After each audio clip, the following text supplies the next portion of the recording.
नमः शिवाय। हर हर महादेव। श्री शिवाय नमस्तुभ्यम। हर हर महादेव। आइए प्रिय भक्तों, स्वागत है आपका। आज हम आपको बताने जा रहे हैं कि रवि प्रदोष व्रत कब है। प्रदोष का शुभ मुहूर्त, शिव योग, शिव वास योग, नक्षत्र एवं चरण और इसके साथ जानते हैं पंचांग के बारे में। रवि प्रदोष व्रत पर बनेगा दुर्लभ संयोग, बरसेगी शिवजी की कृपा, पूरे होंगे अधूरे काम। तो चलिए जानते हैं। सबसे पहले हम जान लेते हैं कुछ खास बातों के बारे में, जैसे कि त्रयोदशी तिथि महादेव को समर्पित है। इस दिन महादेव की पूजा की जाती है। शिव जी की पूजा से सुखों में वृद्धि होती है। आइए अब जान लेते हैं कि प्रदोष व्रत कब है। वैदिक पंचांग के अनुसार रविवार 8 जून को प्रदोष व्रत है। रविवार के दिन पड़ने के चलते ये रवि प्रदोष व्रत कहलाता है। ये पर्व दोनों पक्षों की त्रयोदशी तिथि पर मनाया जाता है। इस दिन देवों के देव महादेव और माँ पार्वती की भक्ति भाव से पूजा की जाती है।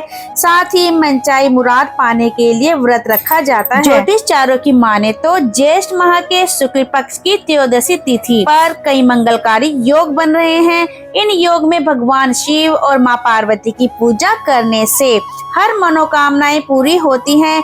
आइए शिव और शिववास योग समेत अन्य मंगलकारी संयोग का समय जानते हैं। प्रदोष व्रत का शुभ मुहूर्त जानते हैं। 8 जून को सुबह 7:17 पर ज्येष्ठ माह के शुक्ल पक्ष की त्रयोदशी तिथि की शुरुआत होगी।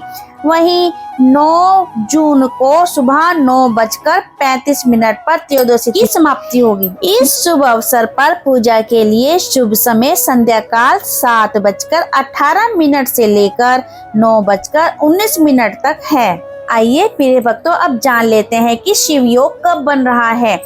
ज्योतिषियों की माने तो रवि प्रदोष पर मंगलकारी शिव योग का संयोग बन रहा है। इस योग का निर्माण 12:19 से हो रहा है। वहीं समापन 9 जून को दोपहर 1:19 पर होगा। इस योग में महादेव की पूजा भक्ति करने से साधक की हर मनोकामनाएं पूरी होती हैं। साथ ही साधक पर महादेव की कृपा बरसेगी। आइए प्रिय भक्तों, अब जान लेते हैं कि शिव वास योग कब हो रहा है। रवि प्रदोष व्रत पर देवों के देव महादेव सुबह 7:17 तक कैलाश पर विराजमान रहेंगे। इसके बाद भगवान शिव नंदी की सवारी करेंगे।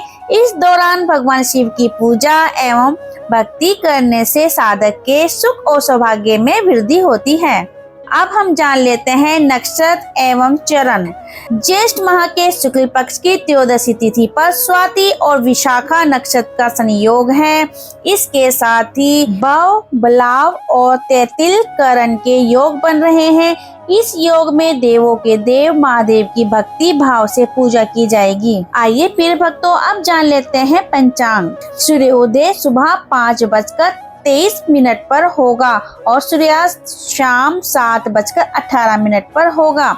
चंद्रोदय शाम 4:50 पर और चंद्रास्त ब्रह्म मुहूर्त में 3:31 पर 9 जून को। ब्रह्म मुहूर्त सुबह 4:02 से लेकर 4:42 तक है। विजय मुहूर्त दोपहर 2:39 से लेकर 3:35 तक है। गोधूली मुहूर्त शाम 7:17 से लेकर 7:37 तक। अब लास्ट में जानते हैं निशिता मुहूर्त रात 12 बजे से लेकर 12:40 तक रहने वाला है। आइए प्रिय भक्तों, अब हम जान लेते हैं कि प्रदोष के दिन हमें क्या करना चाहिए और क्या नहीं करना चाहिए। जानते हैं इसके बारे में। प्रदोष व्रत के दिन सुबह स्नान करके भगवान शिव की पूजा करनी चाहिए। साथ ही बेलपत्र, फूल, भांग और अन्य चीजें अर्पित करनी चाहिए।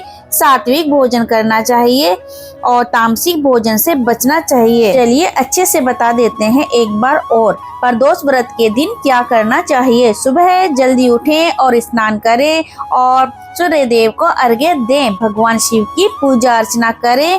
बेलपत्र, फूल, भांग आदि शिवलिंग पर अर्पित करें। सात्विक भोजन करें। व्रत का संकल्प लें और नियमों का पालन करें।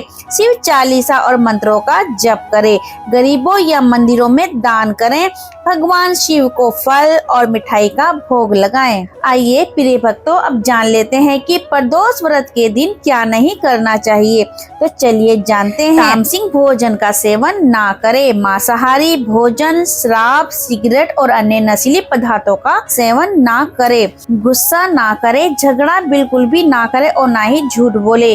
शिवलिंग पर टूटे हुए चावल बिल्कुल भी अर्पित ना करें। काले रंग के कपड़े पहनने से परहेज करें। लड़ाई झगड़ा ना करें। सिंदूर, हल्दी, केतकी के फूल या नारियल शिवलिंग पर ना चढ़ाएं। शिवलिंग पर तुलसी की पत्तियां भी ना चढ़ाएं। नारियल पानी से शिवलिंग का अभिषेक ना करें। किसी का अपमान ना करें और नकारात्मक विचारों से बचें। आइए प्रिय भक्तों, अंत में जान लेते हैं कि प्रदोष के दिन क्या दान करना होता है शुभ। रवि प्रदोष के दिन दान करने का बहुत अधिक महत्व माना गया है। इस दिन पर अन्न, वस्त्र और अन्य उपयोगी वस्तुओं का दान करना पुण्यदायी माना जाता है। इससे भगवान शिव और माता पार्वती आपसे प्रसन्न होते हैं और सुख समृद्धि का आशीर्वाद देते हैं। तो फिर मिलते हैं नई जानकारी के साथ। तब तक के लिए नमस्कार।